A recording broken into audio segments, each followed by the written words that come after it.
Mga pagbasa ng mga salita ng makapangyarihang Diyos.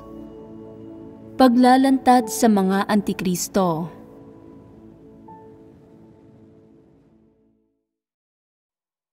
Ika-6 na item. Kumikilos sila sa mga tusong paraan. Wala sila sa katwiran at diktatorial sila. Hindi sila kailanman nakikipagbahaginan sa iba at pinipilit nila ang iba na sundin sila. Ang kwento ni Daming at Xiaoming. Bago tayo pumunta sa pangunahing paksa ng ating pagbabahaginan, magsimula tayo sa isang kwento. Ano ang pakinabang ng pagkukwento? Madaling tandaan ang mga ito. Hanggang ngayon, ilan na bang kwentong madaling tandaan ang naibahagi ko? Ang kwento ni Dabao at Xiaobao. Ang kwento ni Dabao at Xiaobao ang ikinwento ko noong huli. Mayroon ding panghuhuli sa mga daga at ang kwento ng mga babaeng lider. Marami-rami na ang mga naibahaging kwento. Bakit ako nagkukwento? Sa totoo lang, ang layunin ay para lumipat sa isang formang mas panatag at madaling maunawaan, para magbahagi tungkol sa ilang katotohanang dapat maunawaan ng mga tao. Kung nauunawaan ninyo ang mga katotohanan mula sa mga kwentong ibinabahagi ko, at ang mga katotohanang ito ay nakakatulong sa iba't ibang aspekto ng inyong pagpasok sa pang-araw-araw na buhay, hindi sayang ang pagbabahagi ng mga kwento. Ipinapakita nito na tunay ninyong nauunawaan ang mga katotohanang nakapaloob sa mga kwento, na nauunawaan ninyo ang praktikal na panig ng mga katotohanang ito, sa halip na pinakikinggan lang ninyo ang mga ito na bilang kwento lang. Noong huli, ibinahagi ko ang kwento ni Dabao at Xiaobao. Ngayon, ibabahagi ko naman ang kwento ni Daming at Xiaoming. Habang nakikinig kayo, pag-isipan ninyo kung ano ang talagang sinusubukang ipaunawa sa inyo ng kwentong ito at kung aling aspekto ng katotohanan ang nakapaloob dito. Sina Daming at Xiaoming ay mag-ama.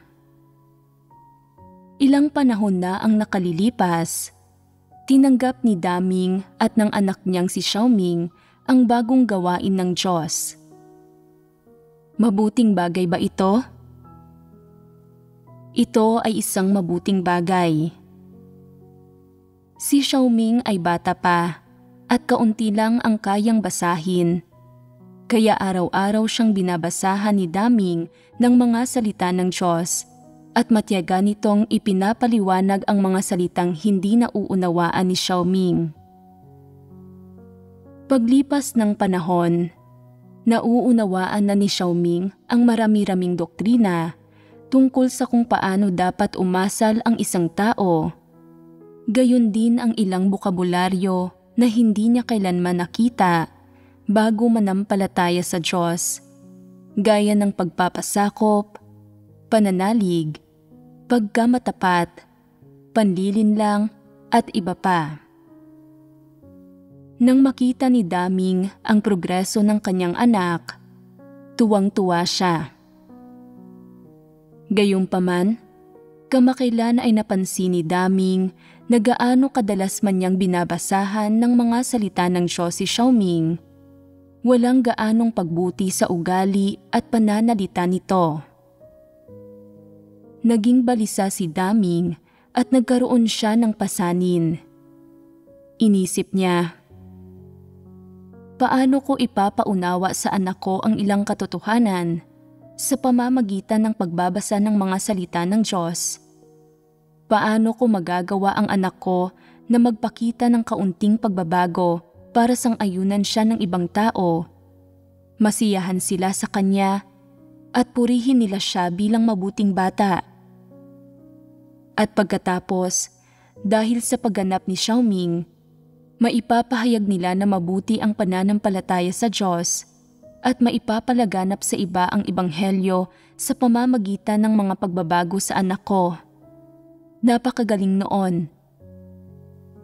Dahil sa pagkakaroon ng ganitong pasanin, patuloy na nagbulay-bulay si Daming. Paano ko matuturuan ng tama si Xiaoming para lalo niyang maunawaan ang tungkol sa pag-asal, para mas mahusay siyang gumanap at umayon sa mga layunin ng Diyos? Sa huli, kapag naging mabuting bata na si Xiaoming at pinuri na siya ng lahat ng tao, ang lahat ng kaluwalhatiang ito ay mapupunta sa Diyos. Magiging kahanga-hanga iyon. Sa puntong iyon, mawawala na ang mabigat na pasanin sa puso ko. Makatwiran ba ang pasaning nadarama ni Daming? Maituturing ba itong pagganap ng tamang gampanin para sa kanya?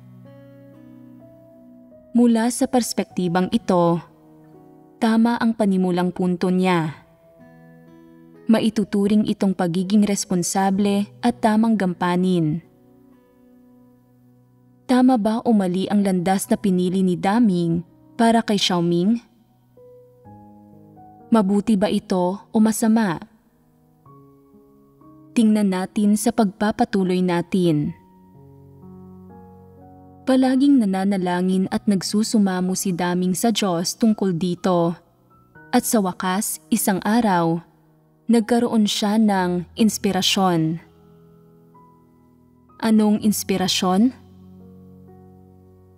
Ang sinasabing inspirasyon na nakapaloob sa mga panipi.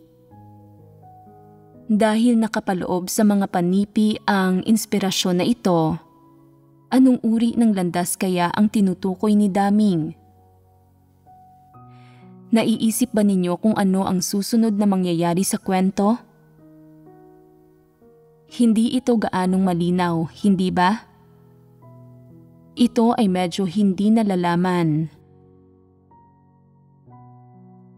Isang araw, pagkatapos basahan ng mga salita ng Diyos ang kanyang anak, napakaseryosong tinanong ni Daming si Xiaoming kung mabuti ba ang pananampalataya sa Diyos.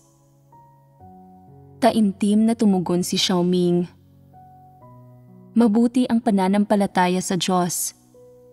Ang mga taong nananampalataya sa Diyos ay hindi nang aapi ng iba.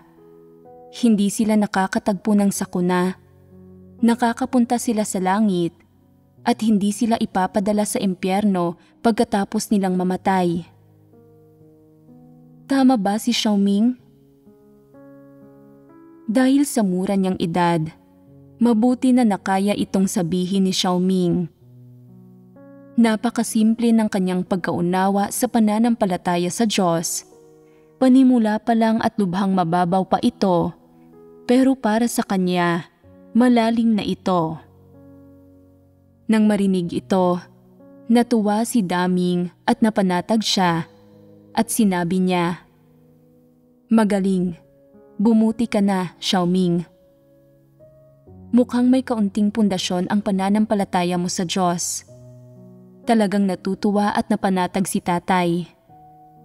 Pero ganyan ba talaga kasimple ang pananampalataya sa Diyos? Nagbulay-bulay sandali si Xiaoming at nagsabi, "Hindi ba't iyan na ang lahat ng sinasabi ng mga salita ng Diyos?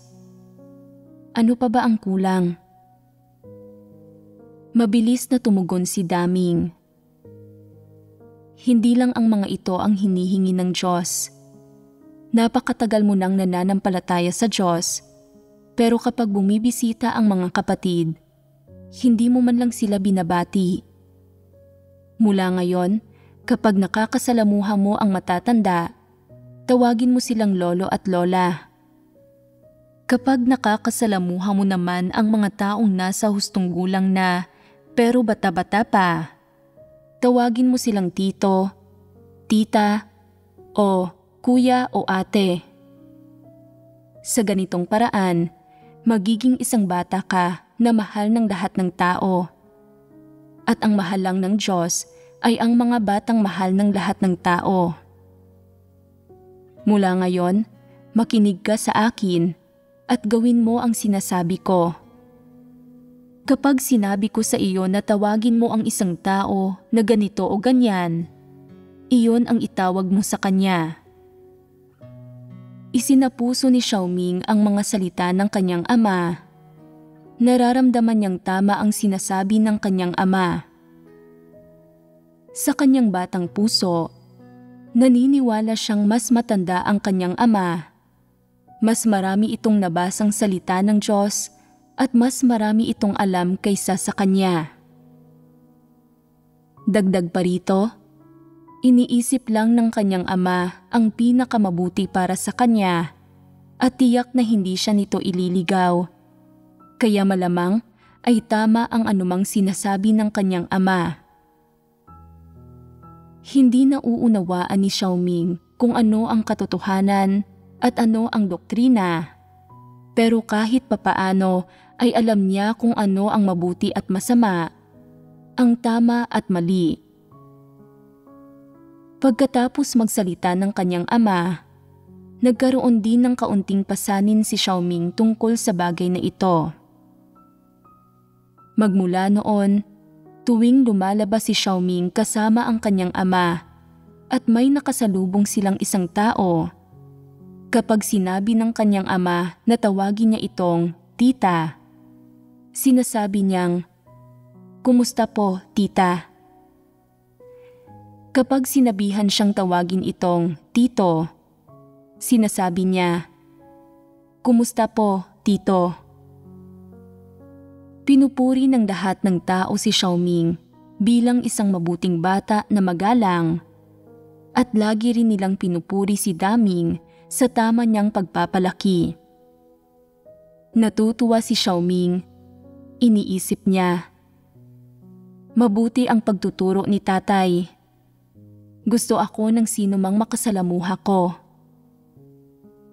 Natutuwa si Xiaoming sa loob niya at ipinagmamalaki niya talaga ang kanyang sarili. Iniisip na ang paggabay sa kanya ng kanyang ama ay talagang mabuti at tama. Isang araw, pagdating ni Xiaoming sa bahay mula eskwela, tumakbo siya sa kanyang ama at sinabi, "Tatay, hulaan mo kung ano ang nangyari. Ang kapitbahay nating si Tandang Jiang ay nakahuli ng napakalaking..." Bago pa siya matapos, sumabat si Daming. "Tandang Jiang? Paano mo nasasabi iyan, Xiaoming? Mananampalataya ka pa rin ba o hindi na? Paano mo siya natatawag na Tandang Jiang? Nakalimutan mo na ang sinabi ko sa iyo. Wala ka talagang pananalig sa Diyos.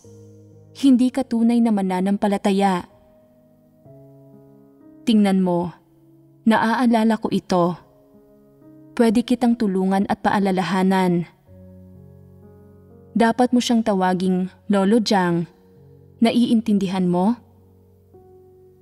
Pinag-isipan ito ni Xiaoming.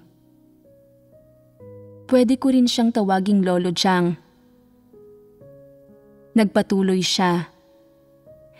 Ang kapitbahay nating si Lolo Jiang ay nakahuli ng isda na ganito kalaki. Tuwang-tuwa ang matandang babaeng Jiang. Nakalimutan mo ba uli? Sabi ni Daming. Hindi mo pa rin ito naiintindihan, iho. Kakasabi ko lang, dapat mo siyang tawaging Lolo Jiang. Ibig sabihin, ang asawa niya na galing sa parehong henerasyon ay dapat tawaging ano? Dapat Lola Jiang. Tandaan mo ito. Huwag mo kailanman sabihin muli ang Tandang Jiang o matandang babaeng Jiang o pagtatawanan tayo ng mga tao. Hindi ba't nakakahiya iyon para sa atin bilang mga mananampalataya? Sasabihin nila na hindi tayo magalang at wasto. Parang hindi mga mananampalataya. Hindi ito nagbibigay ng kaluwalhatian sa Diyos. Noong umpisa ay sabik pang magsabi si Xiaoming sa kanyang ama tungkol sa malaking isdang nahuli ng matandang si Jiang. Pero pagkatapos siyang itama ng kanyang ama, nawala na siya ng interes at ayaw na niyang pag-usapan ang tungkol dito. Tumalikod siya, isinuot ang backpack niya at nagsasalita habang naglalakad. Akala mo na alam mo ang lahat ng bagay. Puro na lang Lolo Jiang, Lola Jiang. Ano naman ang kinalaman natin dito? Para bang ikaw lang ang nag-iisang espiritual? Sumagot si Daming. Bueno, espiritual nga ako sa katunayan. Sa karamihan ng mga tao, gaano man sila katanda, tingnan ko lang ang kanilang edad ay masasabi ko na ang senyoridad nila at alam ko na kung paano sila dapat tawagin. Tinatawag kong tito at tita ang mga nakakatandang tao.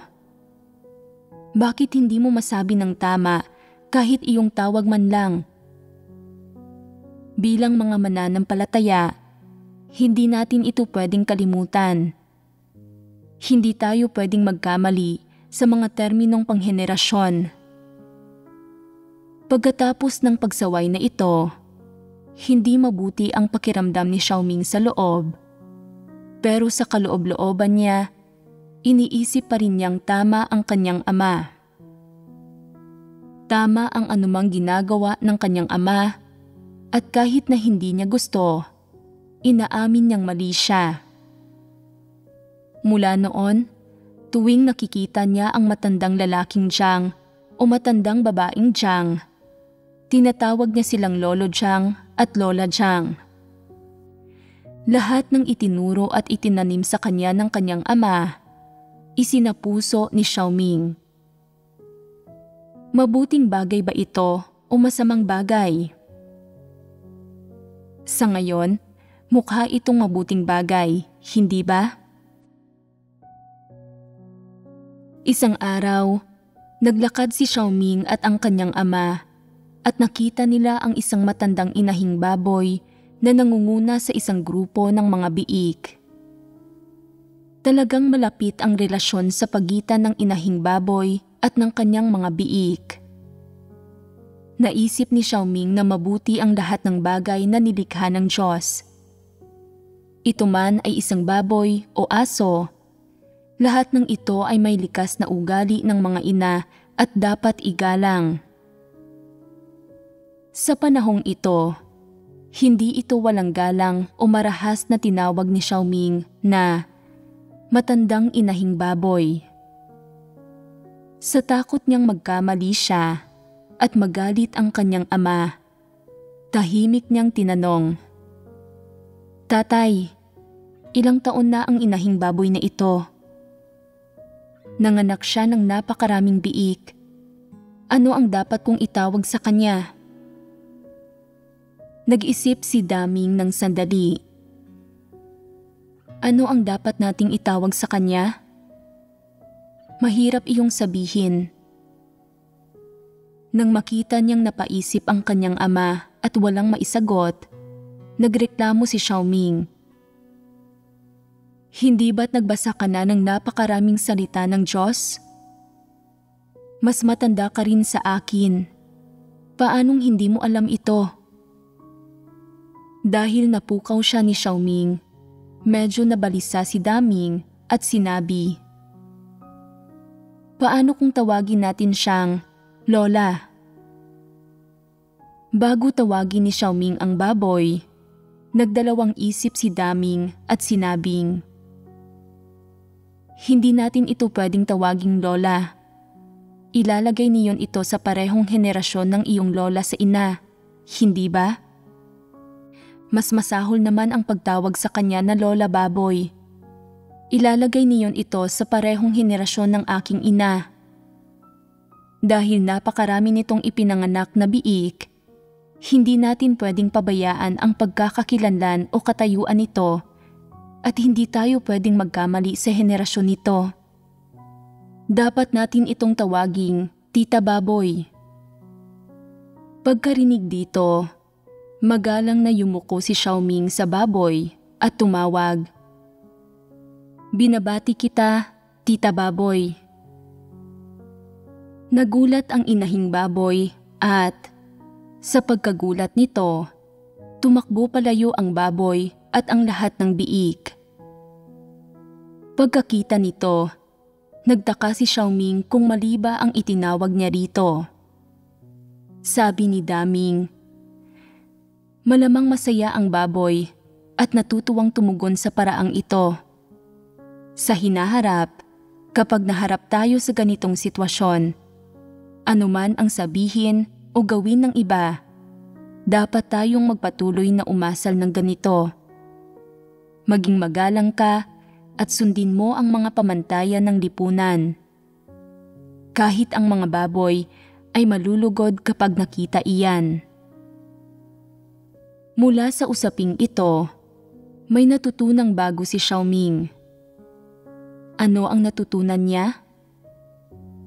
Sinabi niya, nilikha ng Diyos ang lahat ng bagay.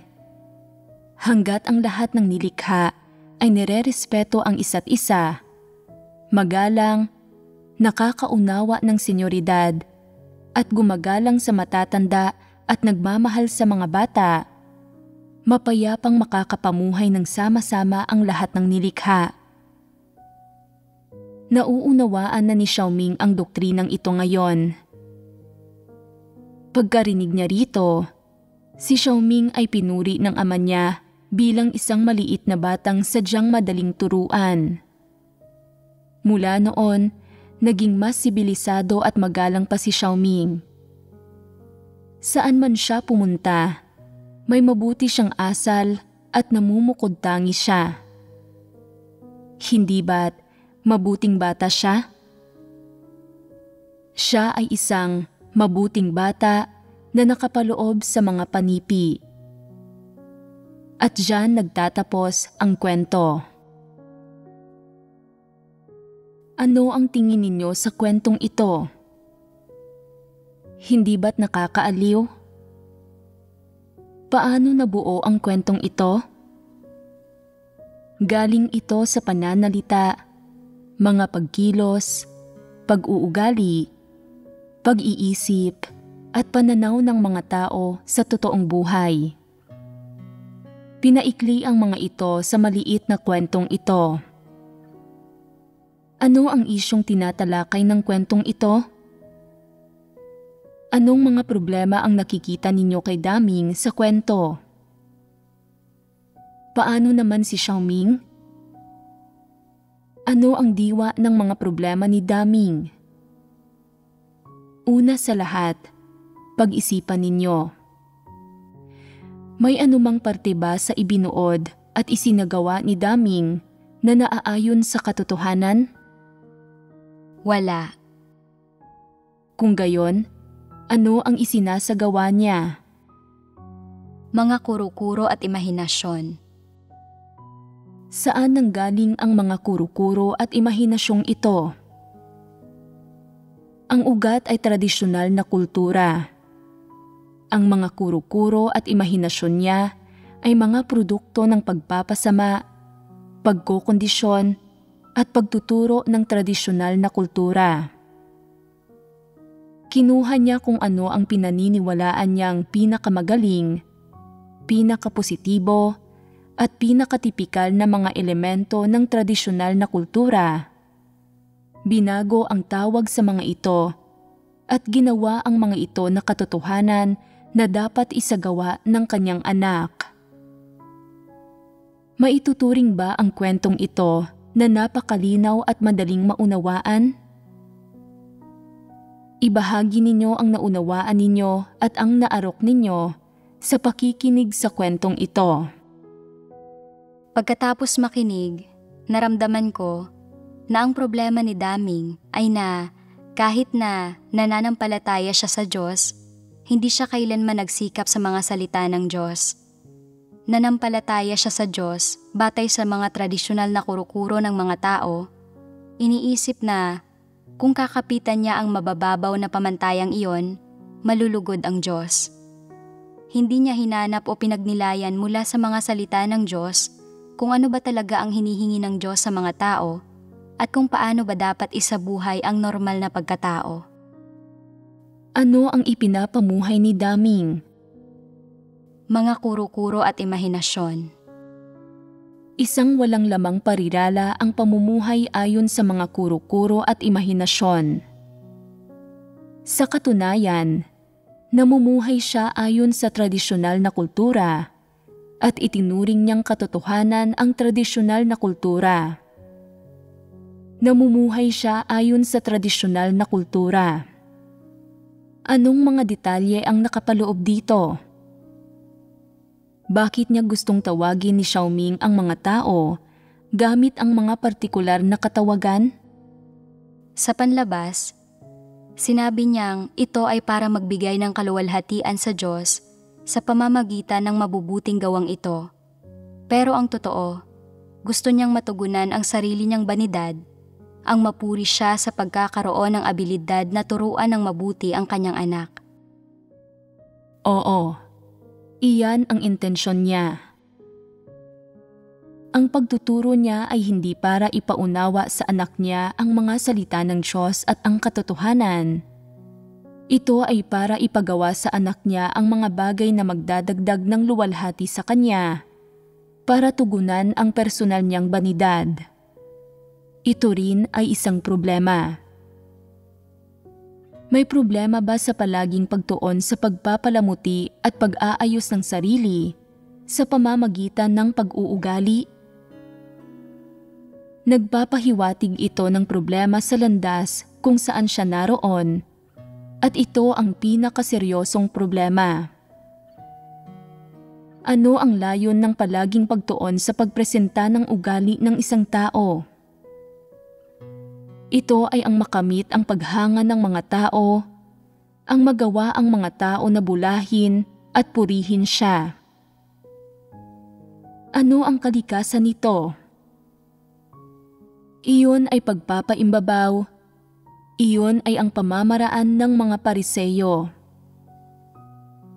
Ang mga nakatuon sa panlabas na mabubuting pag-uugali, ang mga nakatuon sa pagpepresenta ng ugali nila, ang mga nagsusumikap ng maigi sa kanilang pag-uugali, nauunawaan ba nila ang katotohanan? Nagbabasa sila ng napakaraming salita ng Diyos at nagsusumikap sila. Kaya bakit hindi nila nauunawaan ang katotohanan? Hindi nila nauunawaan na ang pamamahala ng Diyos at ang pagliligtas niya sa sangkatauhan ay naglalayong ipaunawa ang katotohanan sa mga tao, gawing perpekto ang mga tao at sumailalim sila sa pagbabago sa disposisyon. Hindi nila ito nauunawaan. Iniisip nila, paano ko man basahin ang mga salita ng Diyos? Ibubuod ko ang ilang pananalita, pagkilos, at pag-uugali na mas madaling sang-ayunan ng mga tao na kinatutuwaan nila at binibigyan nila ng kanilang pagsang-ayon. At pagkatapos ay isa sa buhay ko ang mga bagay na ito at panghahawakan ko ang mga ito sa totoong buhay. Ito ang gagawin ng tunay na mananampalataya. Mayroon ba kayong mga isyu na kapareho ng kay Daming? Maliban sa napakalilinaw na aspektong kakatalakay pa lang natin, gaya ng pagsunod sa mga pamantayan ng lipunan, pagbibigay ng atensyon sa senyoridad, pagbibigay galang sa matatanda at pangangalaga sa mga bata, at pagpapanatili ng tamang pagkakasunod-sunod sa mga matanda at bata, mayroon pa bang natutulad na mga pag-uugali, kaisipan, pananaw, o pagkaunawa? Alam ba ninyong suriin at himayin ang mga isyong ito? Halimbawa, sa iglesia. Kapag ang isang tao ay mas matanda o maraming taon nang nananampalataya sa Diyos, palagi mo silang ayaw mapahiya. Hinahayaan mo silang matapos magsalita. Hindi ka sumasabat sa kanila kahit na walang saysay ang sinasabi nila. At kahit may ginagawa silang mali at kailangan silang pungusan, sinusubukan mo pa ring hindi sila ipahiya at umiiwas kang punahin sila sa harap ng iba. Iniisip na gaano man kawalang katwiran o katirible ang mga kilos nila. Kailangan pa rin silang patawarin at konsintihin ng lahat ng tao. Palagi mo ring itinuturo sa iba. Hindi natin dapat ipahiya ang matatanda at hindi natin dapat masira ang kanilang dignidad. Nakababata tayo sa kanila. Saan galing ang terminong nakababata?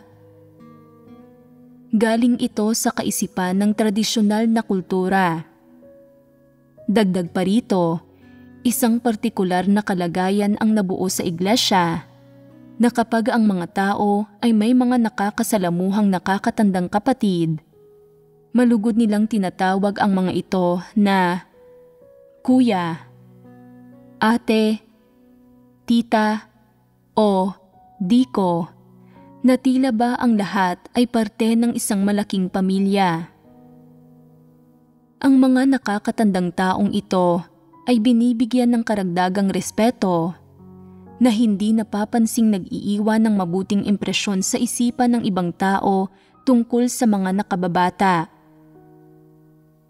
Ang mga elementong ito ng tradisyonal na kultura ay malalim nang nag-ugat sa mga kaisipan at buto ng mga Tsino, hanggang sa puntong patuloy na pinapalaganap at hinuhubog ng mga ito ang kalagayan sa buhay iglesia.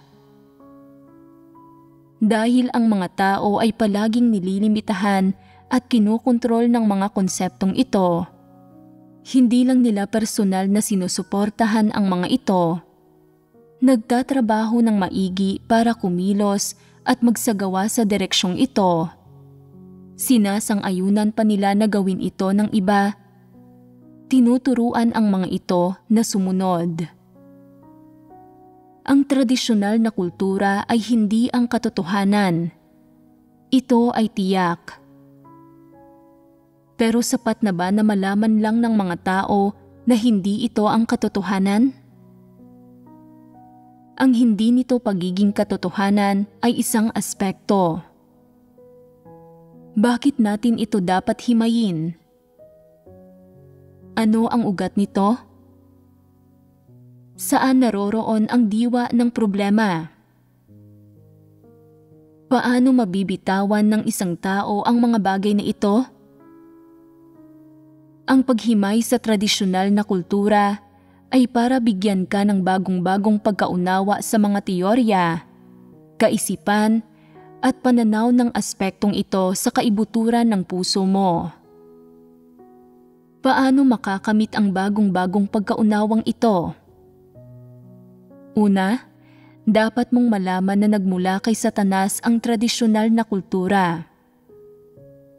At paano ikinikintal ni Satanas sa mga tao ang mga elementong ito ng tradisyonal na kultura? Sa bawat kapanahunan, gumagamit si Satanas ng ilang kilalang personalidad at dakilang tao para ipalaganap ang mga kaisipang ito, ang mga tinatawag na kasabihan at teoryang ito. Pagkatapos, dahan-dahang ginagawang sistematiko at konkreto ang mga ideyang ito, palapit ng palapit sa buhay ng mga tao, at kalaunan ay nagiging laganap na ang mga ito sa mga tao. Unti-unti, ang mga satanikong kaisipan, kasabihan at teoryang ito ay naikikintal sa isipan ng mga tao. Pagkatapos silang maindoktrinahan, itinuturing ng mga tao ang mga kaisipan at teoryang ito na galing kay Satanas bilang ang pinakapositibong mga bagay na dapat nilang isagawa at kapitan. Pagkatapos, ginagamit ni Satanas ang mga bagay na ito para ikulong at kontrolin ang isipan ng mga tao. Hine-henerasyon na ang naturuan, nakondisyon, at nakontrol sa ilalim ng mga ganitong pangyayari hanggang sa kasalukuyan.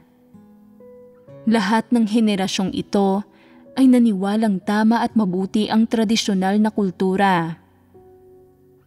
Walang naghihimay sa mga pinanggalingan o pinagmulan ng mga tinatawag na mabuti at tamang bagay na ito. Ito ang nagpapalubha sa problema. Kahit ang mga mananampalatayang maraming taon nang nagbabasa ng mga salita ng Diyos, ay naniniwala pa rin na tama at positibo ang mga bagay na ito, hanggang sa puntong naniniwala sila na mapapalitan ng mga ito ang katotohanan, na mapapalitan ng mga ito ang mga salita ng Diyos. Higit pa rito, may ilang nag-iisip na gaano karami man sa mga salita ng Diyos ang binabasa natin sa pamumuhay kasama ng mga tao, ang mga tinatawag na tradisyonal na ideya at tradisyonal na elemento ng kultura, gaya ng 3 pagsunod at 4 na bertud, gayon din ang mga konsepto gaya ng kabutihang loob, pagiging matuwid, kagandahang asal, karunungan, at pagiging mapagkakatiwalaan ay hindi pwedeng tanggalin. Ito ay dahil ang mga ito ay ipinamana sa atin ng mga ninuno natin na marurunong. Hindi natin pwedeng kalabanin ang mga itinuro ng mga ninuno natin dahil lang nananampalataya tayo sa Diyos, at hindi natin pwedeng baguhin o abandonahin ang mga itinuro ng mga ninuno natin at ng mga sinaunang marurunong. Ang ganitong mga kaisipan at kamalayan ay umiiral sa puso ng lahat ng tao. Hindi nila namamalayan na nakokontrol at nagagapos pa rin sila ng mga elementong ito ng tradisyonal na kultura. Halimbawa, kapag nakita ng isang bata na nasa 20 anyos ka na at tinawag ka niyang tito, nalulugod at nasisiyahan ka. Kung direkta kanyang tinatawag sa pangalan mo, hindi komportable ang pakiramdam mo. Iniisip mo na hindi magalang ang batang ito at dapat sawayin, at nagbabago ang saloobin mo. Ang totoo, tawagin ka man niyang tito o sa pangalan mo, wala itong anumang epekto sa iyong integridad. Kaya bakit ka hindi masaya kapag hindi ka niya tinatawag na tito?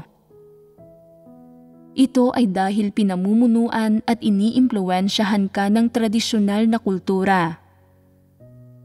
Ito ay nauna nang nag-ugat sa isipan mo at naging pangunahing pamantayan mo na sa pagtrato sa mga tao, pangyayari at bagay, at sa pagsuri at paghusga sa lahat ng bagay.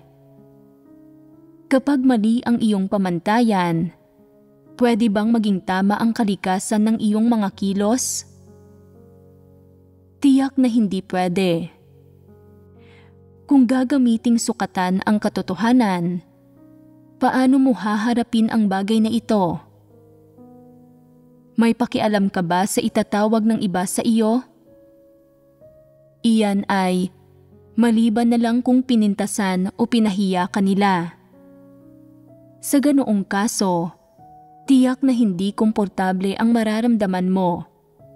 Ito ay normal na pagpapahayag ng pagkatao. Gayunpaman, kung ang pamantayan mo ng pagsukat ay ang mga salita ng Diyos, ang katotohanan o ang kulturang galing sa Diyos, tawagin ka man ng mga tao sa pangalan mo o na tito o kuya, ganap na wala kang magiging reaksyon. Sa bagay na ito, pwede mong sundin ang lokal na mga kaugalian. Halimbawa, sa China, kapag may tumawag sa iyo ng tito, nararamdaman mo na sila ay magalang sa iyo. Pero kung pumunta ka sa isang bansa sa kanluran at may tumawag sa iyo ng tito, maaasiwa ka. Pipiliin mong tawagin sa iyong pangalan. Makikita mong ito ay isang uri ng pagrespeto. Sa China, kapag may isang taong labis na mas bata sa iyo na tinawag ka sa pangalan mo, hindi ka talaga masisiyahan. Pakiramdam mo ay binaliwala niya ang iyong senyoridad. Malaking kahihiyan ang madarama mo at magagalit ka at kokondinahin mo pa nga ang taong ito. Hindi ba't ipinapakita nito na may problema sa ganitong paraan ng pag-iisip? Ito ang problemang gusto kong talakayin.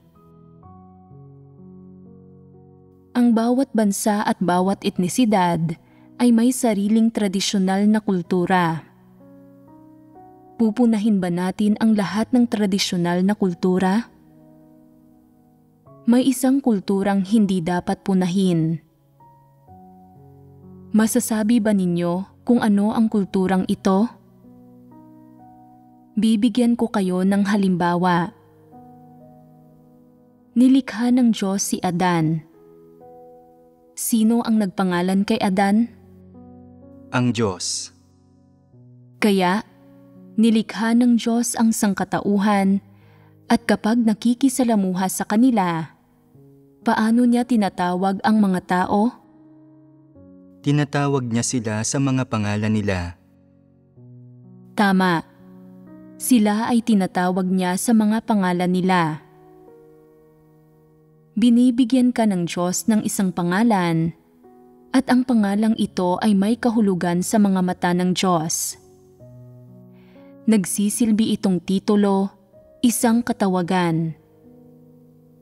Kapag binigyan ka ng Diyos ng titulo, tinatawag ka niya sa titulong ito. Hindi ba't ito ay isang uri ng pagrespeto? Ito ang pinakamagandang uri ng pagrespeto. Isang pagrespetong pinakamalapit na umaayon sa katotohanan at pinakapositibo. Ito ang pamantayan ng paggalang sa mga tao at galing ito sa Diyos. Hindi ba't ito ay isang uri ng kultura? Dapat ba nating itaguyod ang kulturang ito? Ito ay galing sa Diyos. Direktang tinatawag ng Diyos ang isang tao sa pangalan nito. Binibigyan ka ng Diyos ng pangalan, binibigyan ka ng titulo, at pagkatapos ay ginagamit niya ang titulong ito para kumatawan sa iyo at itawag sa iyo. Ganito tratuhin ng Diyos ang mga tao. Noong nilikha ng Diyos ang pangalawang tao, paano ito tinrato ng Diyos? Hinayaan ng Diyos si Adan na pangalanan ito. Pinangalanan ito ni Adan na Eva. Tinawag ba ito ng Diyos sa pangalang ito? Oo. Kaya, ito ay kulturang nanggagaling sa Diyos. Binibigyan ng Diyos ang bawat nilikha ng isang titulo, at kapag tinawag niya ang titulong ito, alam ng mga tao at ng Diyos kung sino ang tinutukoy. Respeto ang tawag dito. Pagkakapantay-pantay ang tawag dito. Ito ang pamantayang ipinangsusukat kung magalang ba ang isang tao, kung may diwa ba ng mabuting pag-asal sa kanyang pagkatao. Tumpak ba ito? Ito ay talagang tumpak. Sa Biblia, tinatalaman nito ang isang partikular na pangyayari o ang talaangkanan ng isang pamilya. Lahat ng karakter ay may mga pangalan, may mga titulo. Gayunpaman, may isang bagay na hindi ako sigurado kung napansin ninyo. Hindi gumagamit ang Biblia ng mga katawagang gaya ng lolo, lola, tito, tita, nakakatandang tito, nakakatandang tita, at iba pa. Gumagamit lang ito ng mga pangalan ng tao. Ano ang makukuha ninyo mula rito? Kung ano ang itinakda ng Diyos para sa mga tao, mga tuntunin man ito o batas, ay, sa termino ng mga tao, isang uri ng tradisyon na ipinasa sa mga tao. At ano ang tradisyong ito na ipinasa mula sa Diyos? Ito ay isang bagay na dapat sundin ng mga tao. Hindi na kailangan ang mga hierarkikal na titulo. Sa mga mata ng Diyos, walang ganitong komplikadong titulo sa pamilya gaya ng lolo, lola, nakatatandang tito, nakababatang tito, nakatatandang tita, nakababatang tita, at iba pa. Bakit ba masyadong nababahala ang mga tao sa mga hierarkikal na titulo at katawagang ito? Ano ang ibig sabihin nito? Ang mga bagay na ito ang pinakakinasusuklaman ng Diyos. Ang mga kauri ni Satanas ang palaging nababahala tungkol sa mga ito. Pagdating sa tradisyonal na kulturang ito, may napakatotoong katunayan sa Diyos. Nilikha ng Diyos ang buong sangkatauhan at malinaw niyang nalalaman kung ilang pamilya at inapo ang pwedeng magkaroon ang isang tao. Hindi na kailangan ang anumang hierarkiya. Sinasabi lang ng Diyos na maging mabunga at magparami, na gawing maunlad ang iyong pamilya. Iyan lang ang kailangan mong tandaan. Ilang inapo ang mayroon ang bawat henerasyon, at ilang inapo ang mayroon ang mga inapong iyon.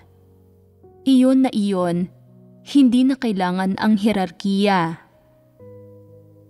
Hindi kailangang malaman ng mga sumunod na henerasyon kung sino ang mga ninuno nila, ni magtayo ng mga bulwagan o templo para sa mga ninuno.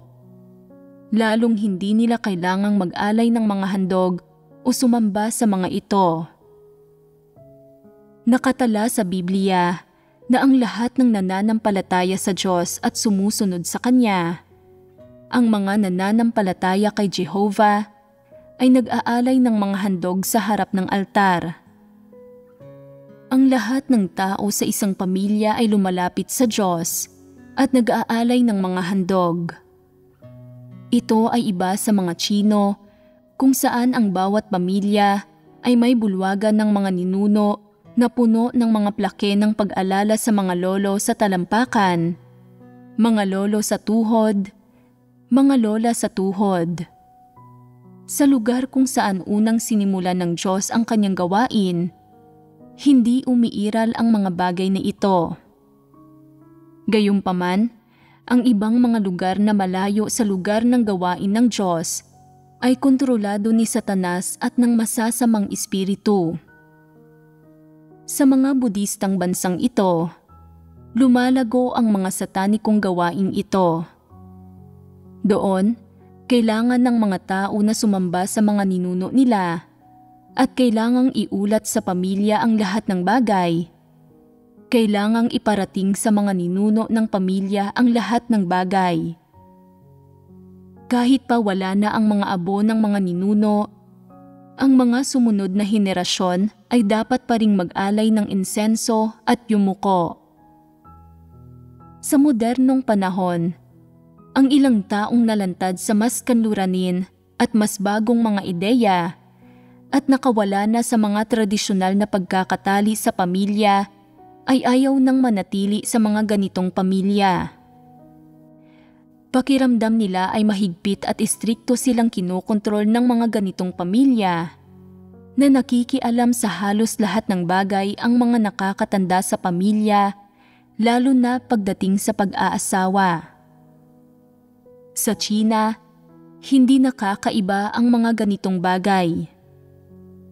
Pinagtutuon ni Satanas ang mga tao sa senyoridad at mukhang madaling matanggap ng mga tao ang konseptong ito sa paniniwalang ang bawat henerasyon ay may ranggo Ang mga nasa itaas ay ang mga ninuno natin. Sa sandaling mabanggit ang salitang ninuno, dapat lumuhod ang mga tao at sambahin ang mga ito na para bang mga Diyos. Mula pagkabata, ang isang tao ay iniimpluwensyahan, kinokondisyon at pinalalaki ng pamilya niya sa ganitong paraan. Itinatanim sa kanyang murang isipan ang isang bagay na hindi pwedeng mabuhay ang isang tao sa mundong ito nang walang pamilya, at ang pag-iwan sa pamilya o paglaya mula sa pagkakatali sa pamilya ay isang pagkakasalang kasuklam-suklam sa moralidad. Ano ang ipinahihiwatig noon? Isang pagkakasalang kasuklam-suklam sa moralidad. Ipinahihiwatig noon na kung hindi ka nakikinig sa pamilya mo, hindi ka isang mabuting anak, at ang ibig sabihin ng hindi pagiging mabuting anak ay hindi ka tao. Sa makatwid, karamihan sa mga tao ay hindi nangangahas na makawala sa pagkakataling ito sa pamilya. Ang mga Tsino ay lubhang kinokondisyon, iniimpluwensyahan at kinokontrol ng hierarkiya, gayon din ng mga konseptong gaya ng 3 pagsunod at 4 na birtud, at ang 3 mahahalagang ugnayan at 5 pampalagiang birtud. Ang mga kabataang hindi tamang tinatawag ang mga nakakatanda sa kanila bilang tito, tita, lolo o lola ay madalas na inaakusahang walang galang at walang pinag-aralan. Ano ang ibig sabihin nito? Ibig sabihin nito, itinuturing kang mas mababa sa etnikong grupong ito, sa lipunang ito, dahil hindi ka sumusunod sa pamantayan ng lipunan, wala kang pinag-aralan at wala kang kwenta. May ilang taong maganda ang suot, magaling sa pagkukunwari at nagsasalita ng may mabuting asal at magandang kilos. Sila ay magaling magsalita habang hindi mo man lang alam na tawagin ang isang tao na tito o tita. Sasabihin ng mga tao na wala kang pinag-aralan at mababa ang tingin nila sa iyo saan ka man magpunta. Ito ang uri ng ideolohiya na itinanim sa mga Tsino. Ang ilang batang hindi alam kung paano tumawag sa mga tao ay marahas na sisigawan o papaluin pa nga ng mga magulang nila. Habang pinapalo sila, sasabihin ng ilang magulang, "Wala kang galang, wala kang kwenta, at wala kang pinag-aralan. Mas mabuti pang paluin kita hanggang mamatay ka na. Wala ka nang ginawa kundi ipahiya ako. Pinapahiya mo ako sa harap ng mga tao." Dahil lang hindi alam ng bata kung paano tawagin ang ibang tao, palalakihin na ng mga magulang ang issue para hindi sila mapahiya. Matinding papaluin ang bata. Anong uri ng pag-uugali ito? Dahasang kalokohan ito. Mapagtatanto ba ninyo ang mga bagay na ito kung hindi ako nagbahagi ng ganito? Sa mga pangyayaring nasusubaybayan ninyo sa tunay na buhay, o sa pagbabasa ng mga salita ng Diyos, o sa sarili ninyong mga karanasan, dahan-dahan at unti-unti mo bang makikita ang mga bagay na ito, at pagkatapos ay mababago ang direksyon ng buhay mo? Mababago ang direksyon ng landas na tinatahak mo? Kung hindi, kulang ang inyong kabatiran. Sa lahat ng bagay, ang paggamit sa mga salita ng Diyos, sa gawain ng Diyos, at sa mga hinihingi ng Diyos bilang pamantayan, ang pinakatamang pamamaraan, ito ay wala ni isang kamalian. Ito ay hindi mapag-aalinlanganan.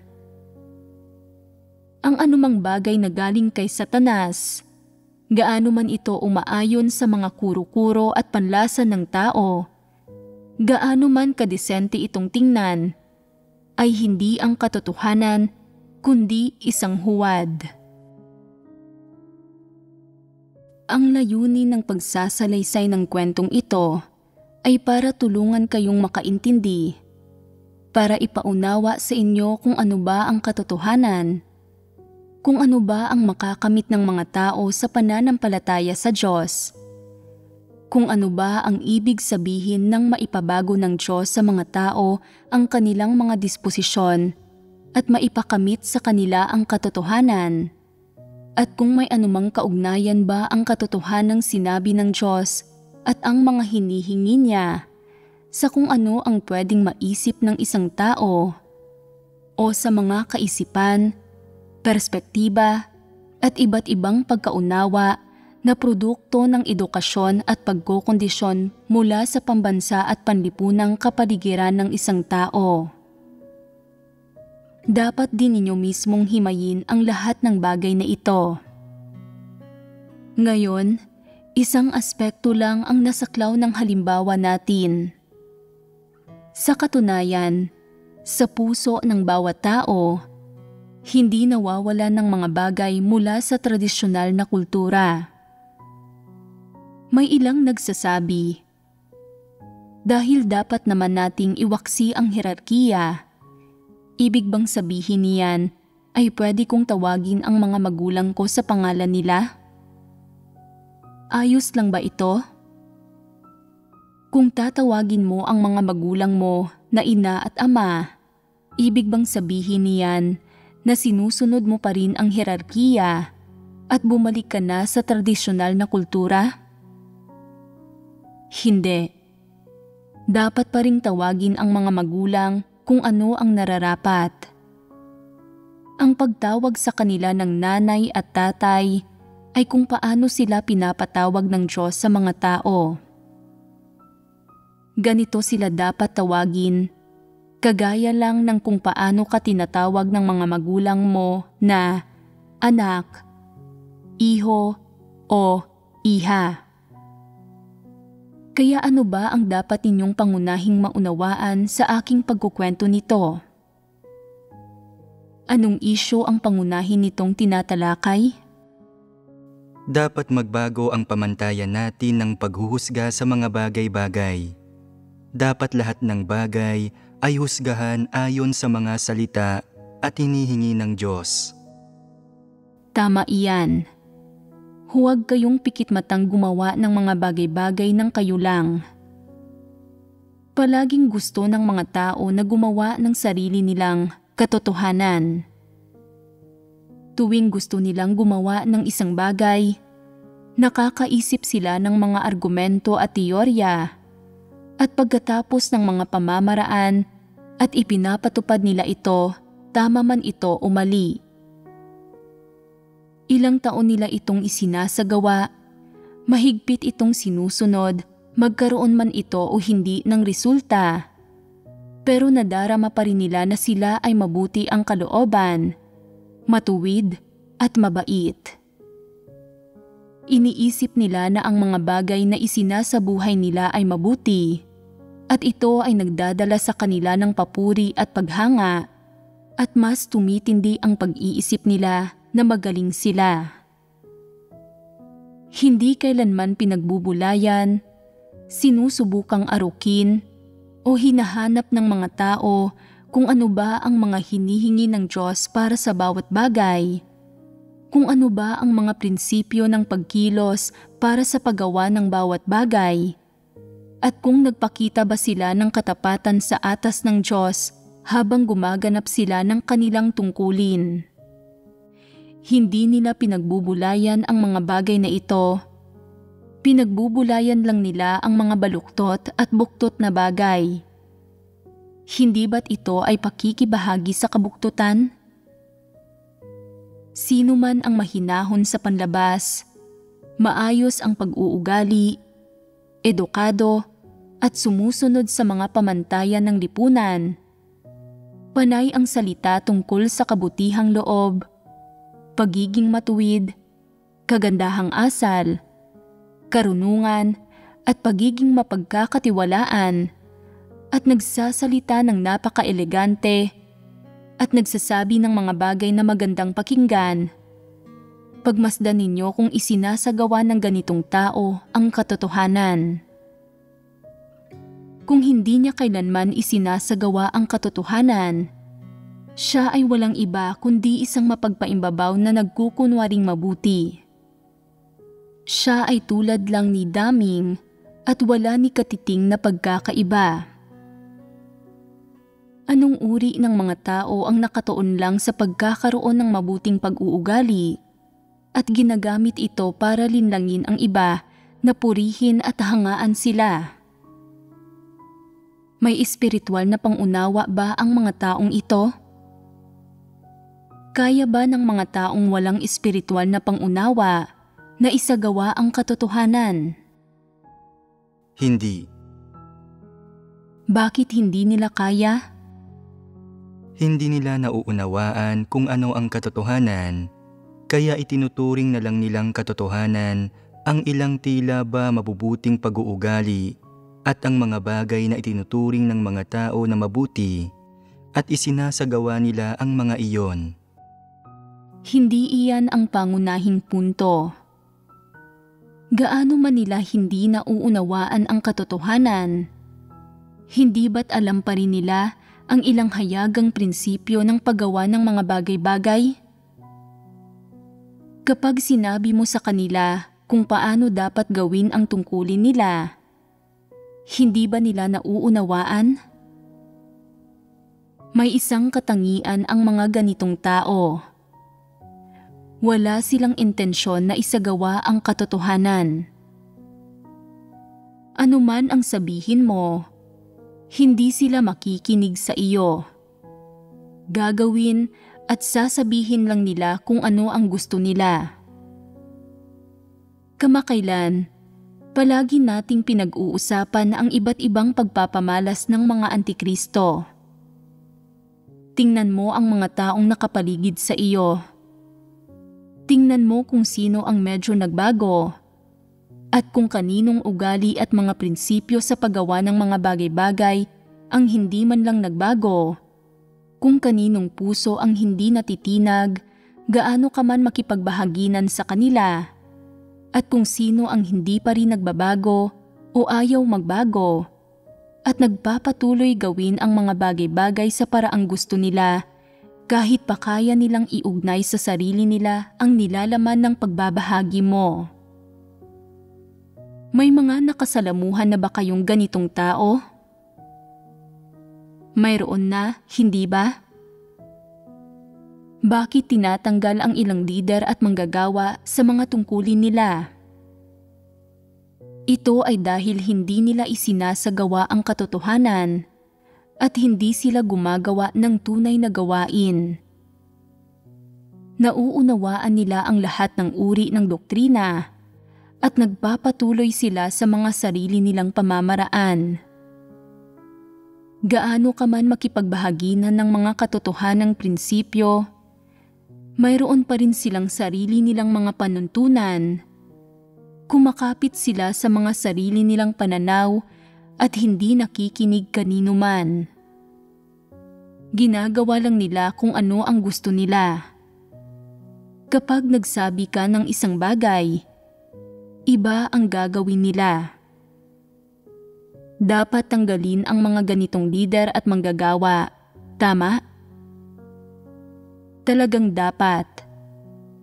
Nasa anong landas ang mga ganitong tao? Sa landas ng isang antikristo.